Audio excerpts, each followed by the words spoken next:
परमेश्वर का हम धन्यवाद करते हैं सभी मसीह भाई बहनों को। जय मसीह की। आज का दिन यहोवा ने बनाया है, हम उसमें आनंदित हो। मेरे प्यारों, आइए प्रभु का वचन सुने और अपनी सारी चिंता परेशानियों को प्रभु के हाथ में सौंप दीजिए। क्या जाने प्रभु की दया हो और आप वचन सुनते सुनते भले चंगे हो जाए। तो जो लोग नए हैं कृपया इस चैनल को सब्सक्राइब कर दे। तो आइए हम वचन को पढ़ते हैं, आप लोग ध्यान से सुने। लूका अध्याय 16 और वचन 10। जो थोड़े से थोड़े में सच्चा है वह बहुत में भी सच्चा है, और जो थोड़े से थोड़े में अधर्मी है वह बहुत में भी अधर्मी है। आमीन। प्रभु करे जो थोड़े में सच्चा है वो सच्चा है। यानी कि यदि आप थोड़ा सा भी अगर सच्चाई है आप में तो आप सच्चे हो। अगर उसी जगह पर थोड़ा सा अधर्म आपके अंदर आ गया तो आप अधर्मी भी हो, थोड़े में ही। यानी कि चोरी बड़ी हो या छोटी हो, चोरी तो चोरी है। तो अधर्म होता है एक थोड़े से दाग में ही आपका कुल चला जा सकता है, आप चोर बन सकते हैं।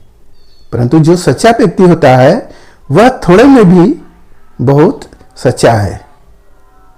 तो हमें सच्चाई की मार्ग को पकड़ना चाहिए, न कि अधर्म के मार्ग को। अगर अधर्म में हम बन रहे हैं तो अधर्म हमारे ऊपर राज्य करने लगेगा और अधर्म का हम दास हो जाएंगे, फिर हमें कुछ भी नहीं सूझेगा। और हम वचन बोलते हैं, इसलिए जब तुम अधर्म के धन में सच्चे न ठहरे तो सच्चा धन तुम्हें कौन सौंपेगा? और यदि तुम पराये धन में सच्चे न ठहरे, जो तुम्हारा है उसे तुम्हें कौन देगा? हालेलुया। तो हमें अधर्म का धन, लिखा है कि अधर्म के धन में तुम नहीं सच्चे ठहरे। यानी कि अधर्म में भी छल है, वहां भी जो सच्चाई का मार्ग होता है वह थोड़ा कठिन है, परंतु क्या है, वह आपके जीवन को बनाता है और आप उसमें सच्चे होते हैं। प्रभु कह रहे हैं जो तुम्हारा है वह तुम्हें कौन सौंपेगा? मेरा क्या है इस जगत में क्या है? प्रभु ने हमें वह वचन दिए हैं और उस वचन को लेकर प्रभु कह रहे हैं कि वो तुम्हारा है, ले लो। जब हम उसे लेते हैं तो हम धन्यवान हो जाते हैं, और जब अधर्म को लेते हैं तो अधर्म में हम सच्चे नहीं ठहर सकते, क्योंकि अधर्म धोखा का है।